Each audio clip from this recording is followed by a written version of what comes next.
Good morning, I'm Ruth. I'm one of the pastors here at Cedar Ridge, and I want to thank you for joining us this morning as we start a brand new series called Stories of Comfort and Hope. And during this 7-week series, we're going to look at different stories from the Jewish and Christian scriptures. Some are pretty well-known stories, others you might be less familiar with, but they are all stories that are widely recognized as being comforting. The stories about people who encounter various forms of hardship, as we all do at times in our life, but they also find hope and consolation.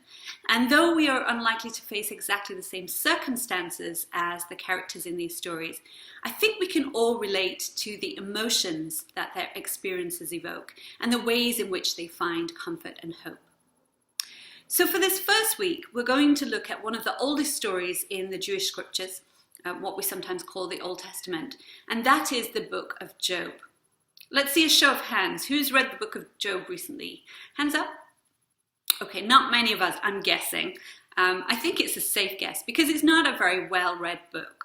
It's a sad book in some ways. It's very wordy and it's a little tricky to interpret. So it's not one we read a whole lot. At the same time, it is wonderfully written. Victor Hugo said, "Tomorrow, if all literature was to be destroyed and it was left to me to retain one work only, I should save Job." And not only is it well written, it also asks some really timeless and thought-provoking questions.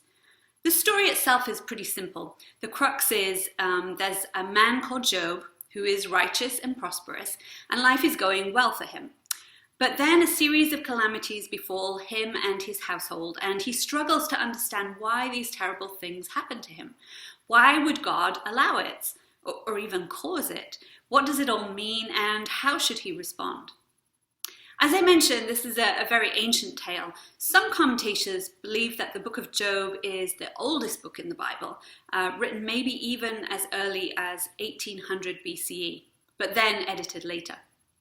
Other commentators say it's more likely it was written around the 6th century when Israel was in exile and was wrestling with this question of why suffering happens to people who are trying to follow God.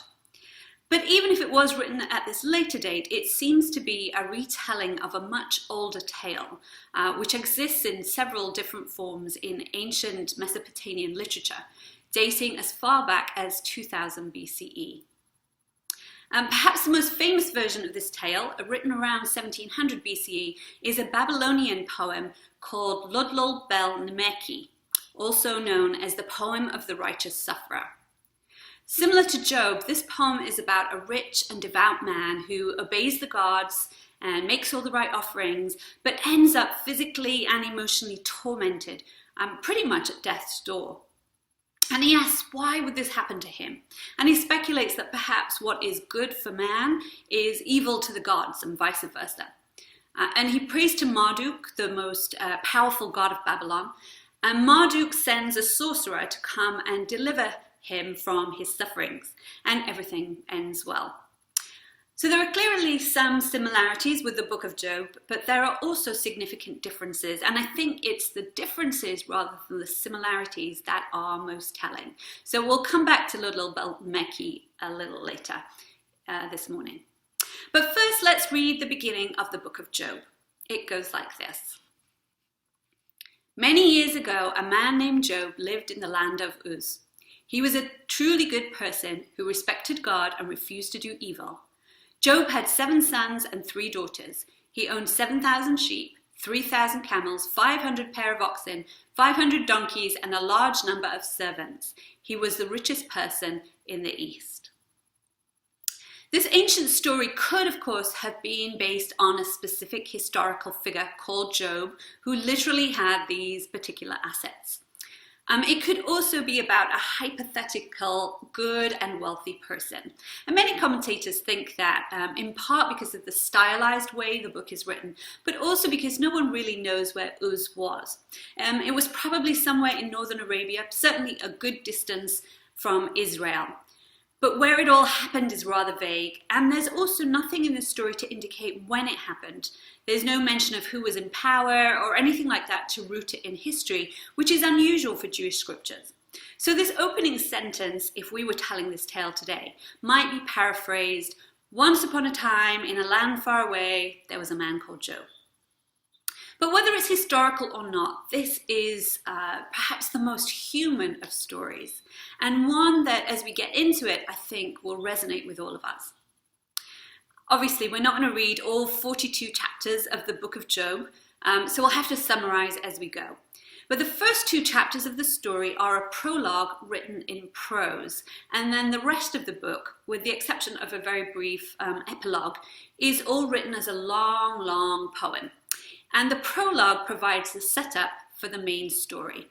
It reads like this.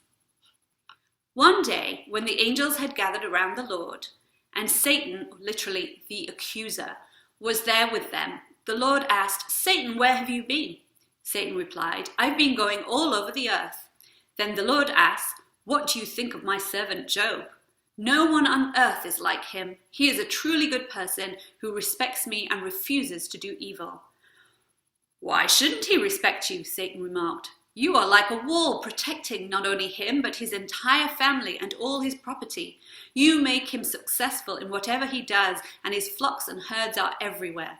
Try taking away everything he owns, and he will curse you to your face."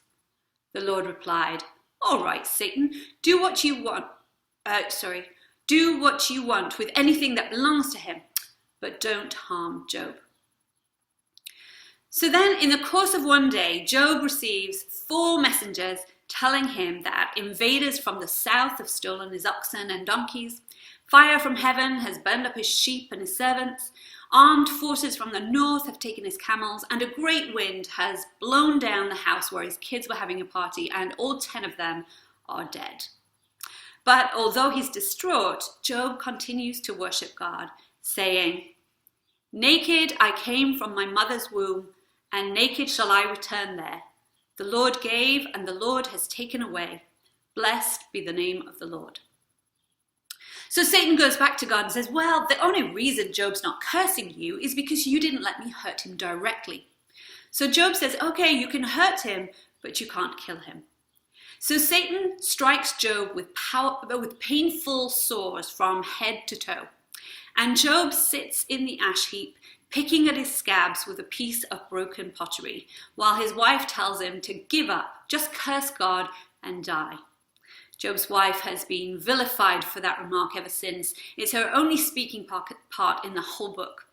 But she, after all, in this story has just lost her 10 children and all that she owns, and she's now seeing her husband in pain and distress. So maybe we shouldn't be too harsh on her.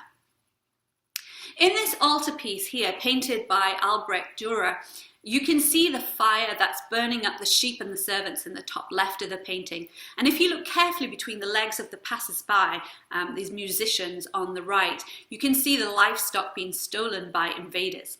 And Job is looking pretty miserable on the ash heap, while his wife tries to cool off his sores. Interestingly, this painting was most probably commissioned to commemorate the end of the second bubonic plague pandemic that swept through much of Europe from 1500 to 1503, which seems bizarrely appropriate right now. Job is then joined by 3 friends, Eliphaz, Bildad, and Zophar, who see the pain that Job's in and sit with him in silence for 7 days. And in this beautiful picture by the Russian painter Ilya Repin, you can see how the rich colors for the healthy and the wealthy friends contrast with the dull wretchedness of Job on his ash heap. They've got camels and a jeweled cup on their side of the painting. All Job has are his fed-up wife and dog. The dog's crouched behind Job, it's a bit hard to see here, and bits of pottery to pick at his scabs. So that's the prologue. It's a very short and contrived setup to the long poem that follows, and I don't think we're meant to take the prologue literally. God boasting about Job and then agreeing to a wager with Satan is a plot device that leads us to the real story, which is this 10,000 word poem. This setup always reminds me actually of that great song, The Devil Went Down to Georgia, where the devil makes a wager with a fiddle player. It's a ridiculous story, but it's a great setup for some really amazing fiddle playing. And this is a great setup too. I think it's a very clever one because it shifts our focus away from asking, Why are all these terrible things happening to Job? Job asked that question, of course, but we as readers, we don't need to ask that question. The answer was given to us in the prologue. So instead, we can focus on the real question, which is, what will Job do now that he is suffering? Will he stay true to God, or will he curse God, as Satan claims? And so this clever, if contrived, prologue sets up a poem 40 chapters long, where Job struggles to stay true to God despite his circumstances. And the first 35 chapters are a series of dialogues between Job and his friends as Job explores the questions that I think we all ask when things go wrong, when we experience loss and suffering. And they are questions such as, why me? What have I done to deserve this? How can God let this happen? Does God care? Is God even there? The book of Job asks these hard questions, these very human, very universal questions, but questions that some of us might feel a little guilty for asking. And maybe that's one of the reasons this book is in Scripture, to reassure us that it's okay to ask these questions. It's okay to wrestle with these issues. So after 7 days of sitting in silence with his friends, Job finally speaks, and we start this long poem with Job cursing the day he was born. Blot out the day of my birth and the night when my parents created a son. Forget about the day, cover it with darkness, and send thick, gloomy shadows to fill it with dread. Erase that night from the calendar and conceal it with darkness. Better not to have been born at all, he says. And in the subsequent chapters, his friends, one after another, respond to God. The first friend, Eliphaz, says that suffering is all temporary, so don't worry about it. It'll all work out in the end. He also says Job's suffering must be due to some sin he's committed. God is just, so if Job is suffering, he must have done something to deserve it. Bildad, friend number 2, agrees that Job must have sinned, and he adds that Job's children must have done something really bad to bring about their deaths. Zophar, friend number 3, agrees and says whatever punishment Job has received, no doubt he actually deserves much more. In fact, the friends start suggesting some of the things that Job might have done, cheating people, refusing to help widows, exploiting orphans, and so on. But time and again, Job declares he is innocent. And of course, we know from the prologue that he is innocent. God declared right at the very outset that Job is a truly good person who respects God and refuses to do evil. Then a fourth friend, Elihu, speaks up. Eliphaz, Bildad, and Zophar all have foreign-sounding names, non-Jewish names, but Elihu, who has not been mentioned up until this point in the story, has a Hebrew name. And he is angry with Eliphaz, Bildad, and Zophar for the way they have spoken to Job. And Elihu speaks to Job in a much kinder, more respectful, less accusatory way. And he says maybe God isn't punishing Job for wrongdoing. Maybe God is testing him. Maybe God is allowing Job to suffer in order to build character, to make him a better person. In which case, suffering is actually for the best, according to God's mysterious plan. For example, in Job 36, Elihu says, hard times and trouble are God's way of getting our attention. I wonder how you would respond to that if you were in Job's place. I can think what I would say. As we said earlier, the central question of this book, the question that we are waiting to be answered is, what will Job do when he undergoes suffering? Will he stay true to God, or will he curse God? Elihu suggests that actually it doesn't really matter one way or another to God what Job does. Look up to the heavens and think, do your sins hurt God? Is any good you may have done at all helpful to God? The evil or good you do only affects other humans. God is not impacted by anything you do, Job, says Elihu. But of course, we know from the prologue that God is impacted. In fact, God has a lot riding on what Job does. God's reputation is at stake. It matters a lot to God.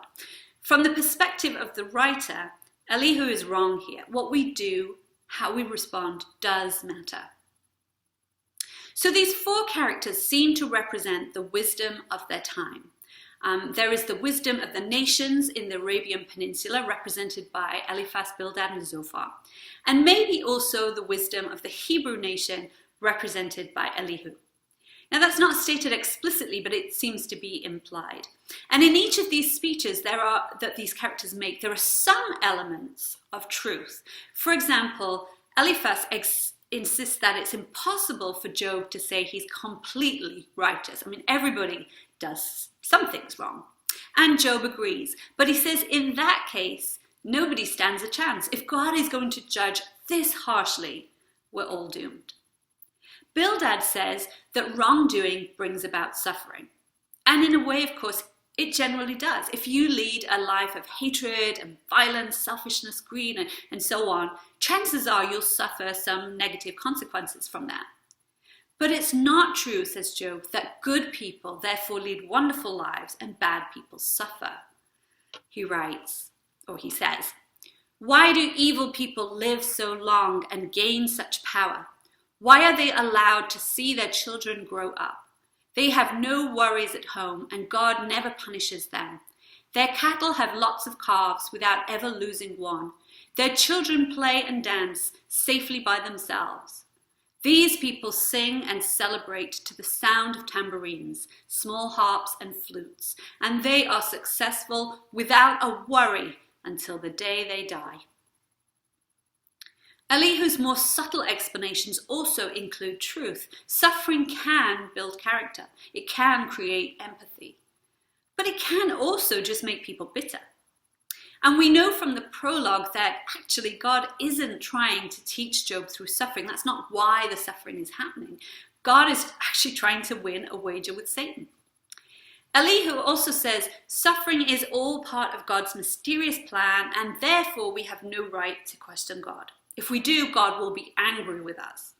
In chapter 37, Elihu says, "Our minds are in the dark and we don't know how to argue our case. Should I risk my life by telling God that I want to speak?" So in each of these dialogues with Job, there is some truth, but it's got twisted. And in a simplified form, the friends' arguments boil down to these statements, these reasons for why bad things happen. You might suffer for a little while, but it's all going to come out right. In the end, bad people suffer and good people prosper. Or, God is punishing you and you can't complain because we're all evil and we all deserve worse. Or, God's testing you. God's making you suffer or allowing you to suffer in order to teach you something and build character. Or, it's all part of God's mysterious plan, and although you don't understand right now, one day you'll see it was all for the best. Do these explanations sound familiar at all? Have we heard them before? I think it's amazing that this story, thousands of years old, sounds so very modern. These are all reasons we still hear today for why bad things happen. So how does Job respond to all this? Well, he's on a bit of an emotional roller coaster, to be honest, which is understandable given all that he's gone through in just the course of a few days. First of all, he thinks his friends are really unhelpful. Their words just make him feel worse. And he's angered by their cliches and their tendency to blame the victim. He says this in chapter 6. "I am like a caravan lost in the desert while searching for water. Caravans from Tema and Sheba thought they would find water, but they were disappointed, just as I am with you.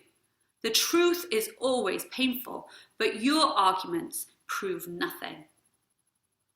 Job decides that talking to these guys is just a waste of time. He says, "I prefer to argue my case with God all-powerful. You are merely useless doctors who treat me with lies. The wisest thing you can do is to keep quiet and listen to my argument." So Job decides, forget these guys. I want to take matters up with God directly. So Job rails at God. It seems strange to me that we talk about the patience of Job, and that was probably a misinterpretation of that word. It should probably be more like endurance, because Job is not patient. Job's patience runs out at the beginning of chapter 3. He is angry, he's hurting, he lashes out against God. In chapter 9, for example, Job says God is spiteful without reason. God would strike me with a storm and increase my injuries for no reason at all. He goes on, God destroys the innocent along with the guilty. When a good person dies a sudden death, God sits back and laughs. And who else but God blindfolds the judges, then lets the wicked take over the earth.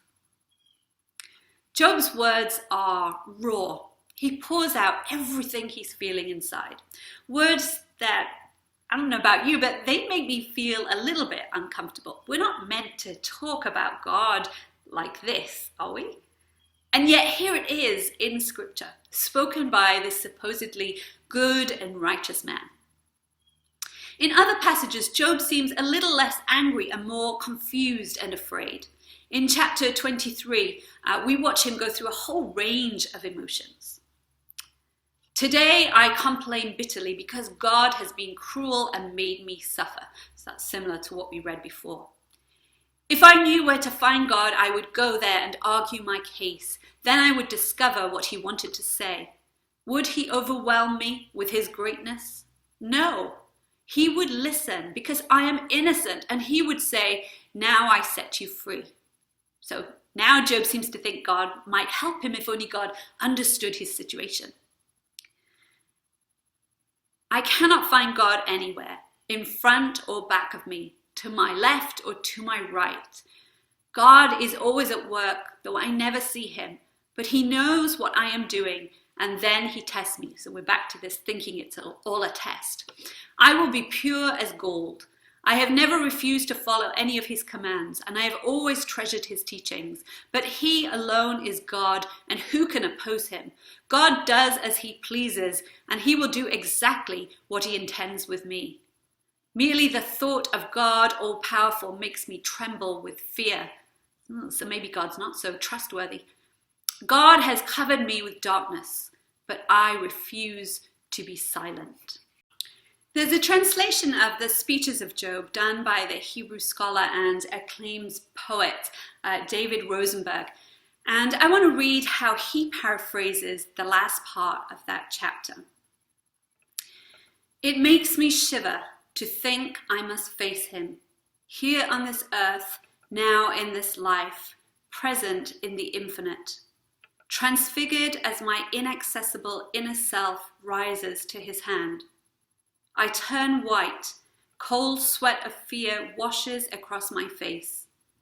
I want to turn back, as if I'm walking in the sleep out of a world I know. My own shadow smiles back at me, a shadow in the night.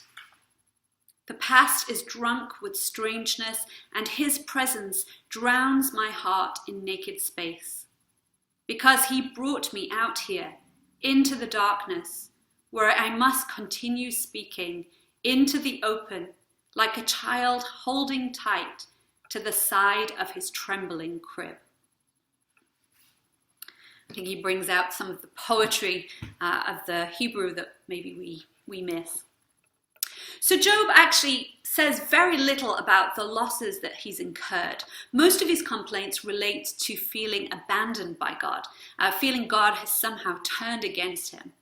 And we see again and again throughout these chapters this mixture of fear, confusion, anger, hurt, and yet a refusal to give in, a refusal to agree with his friends that, okay, he sinned, he'll ask for forgiveness. A refusal to say, oh yeah, one day it'll all work out for the best. A refusal to settle for any easy answers. There is a defiance about Job. And that defiance comes out in chapter 19 when we read these words. I know that my Saviour lives, and at the end he will stand on this earth. My flesh may be destroyed, yet from this body I will see God. Yes, I will see him for myself, and I long for that moment. Christians looking back on the scripture have seen it as a prophecy about Jesus, our Saviour, or Redeemer, sometimes translated. And you may know these words actually from Handel's Messiah. Jesus lives and he will defend us. He will save us and bring justice for us. And I think that's absolutely a valid reason in these verses, and it's a beautiful additional layer of meaning. But of course, that wasn't what the original writer was referring to. The writer here means that he is confident that he will see justice. Despite all that he's been through, all the unfairness of his multiple losses and sickness, Job defiantly says, I will speak with God and I will receive justice. He's very defiant. Gotta say, I kind of like him for that. And of course, his friends are horrified that he would speak that way of God, and they rebuke him harshly for doing so. But how does God react? Well, up until chapter 38, God says absolutely nothing. And that's a major part of Job's complaint, of course. Why isn't God saying anything? Doesn't God care? And I think this aspect of the story is really important because it feels very true to life. When we are suffering, it can feel like God is silent or even absent. C.S. Lewis wrote a book called A Grief Observed, in which he chronicles his feelings following the death of his wife from cancer.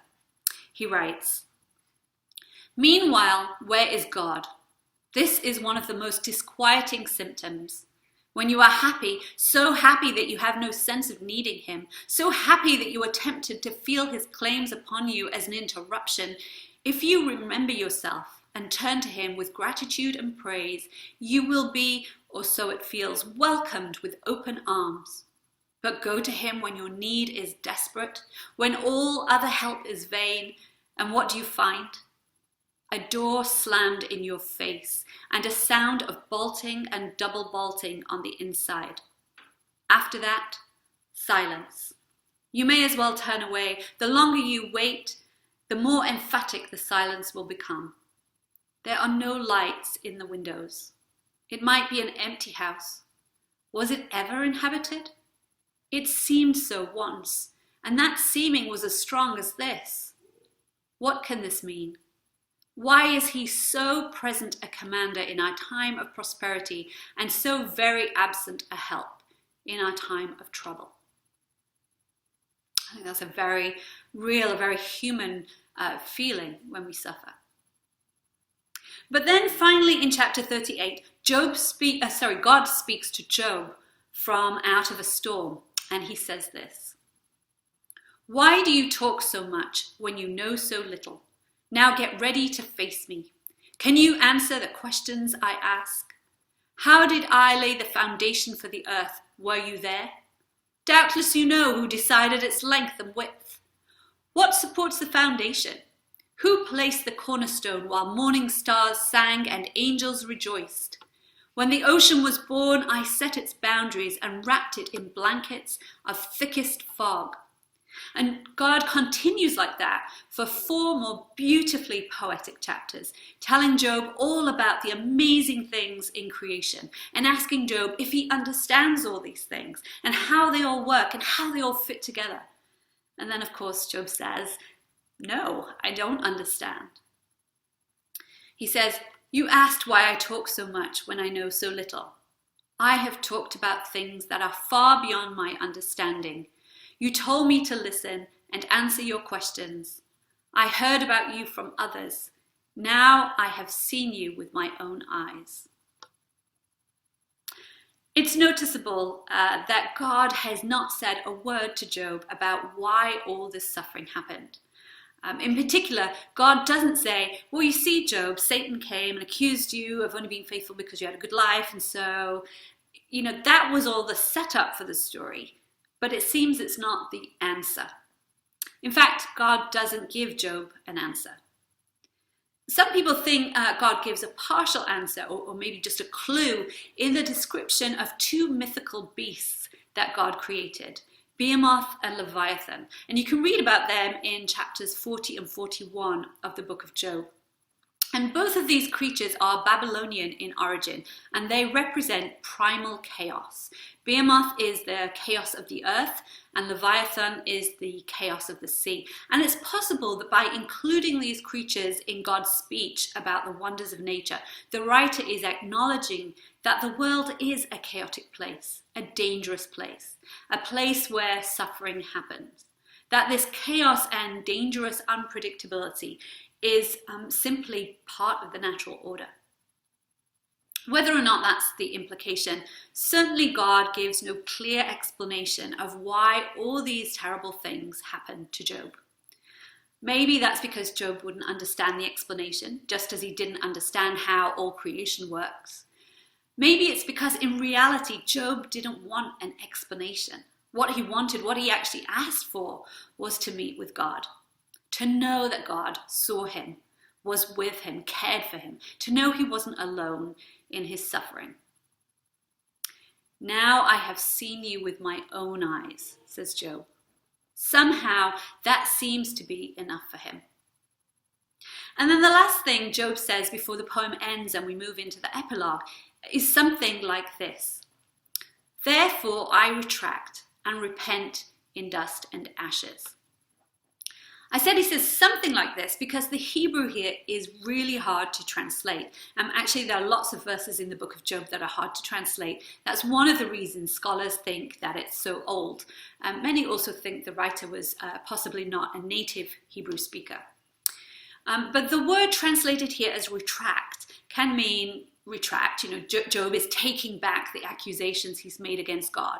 It can also mean loathe. So maybe Job is saying he loathes the things he said about God, or possibly some versions even have that he loathes himself, although that doesn't really seem to be indicated here. It can also mean melt away, which some scholars think is a poetic way of saying that he kneels in God's presence when God meets him in power and speaks to him. It's really not clear. And similarly, the word translated repent here can mean to be sorry, to rethink, or to console oneself. And dust and ashes generally means mortality, not repentance. Sackcloth and ashes indicates repentance, but dust and ashes usually indicates human frailty. So there are all kinds of ways that this concluding statement by Job can be understood. Two more recent translations by Hebrew scholars are these. Therefore I will be quiet, comforted that I am dust. Or, therefore I reject my claim and drop it because I am dust and ashes.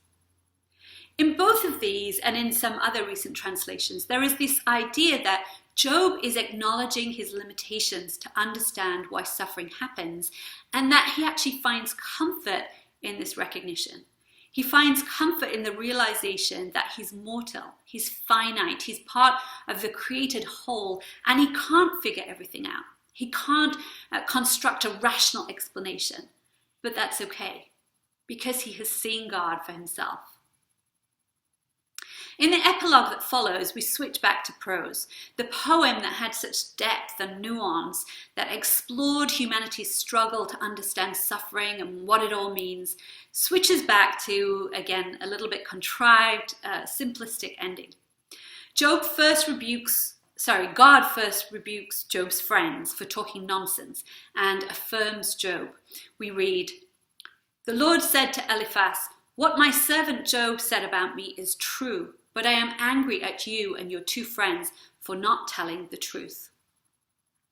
Then God blesses Job, even more than at the start of the story. In fact, God gives Job twice as much. So he has 14,000 sheep, 6,000 camels, 1,000 pairs of oxen, and 1,000 donkeys. God also gives Job 10 more kids, 7 sons and 3 daughters like previously, but this time the daughters are the most beautiful women in the land. And so Job lives happily for another 140 years, long enough to see his great-great-grandchildren born. Again, I don't think we're meant to take this literally. If you lose 10 children, just getting 10 more, prettier ones, doesn't really undo the grief and the trauma. This is very much and they all lived happily ever after kind of an ending.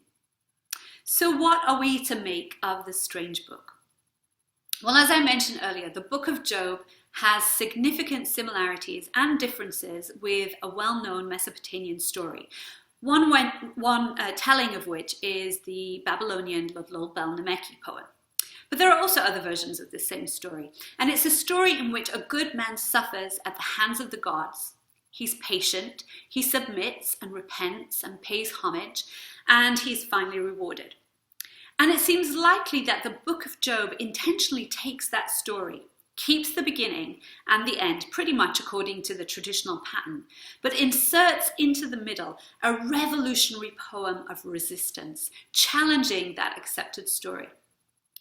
In the Mesopotamian telling, there are hundreds or even thousands of gods, and they can do pretty much what they want. Some cause trouble, and some, particularly Marduk, rescue people from trouble.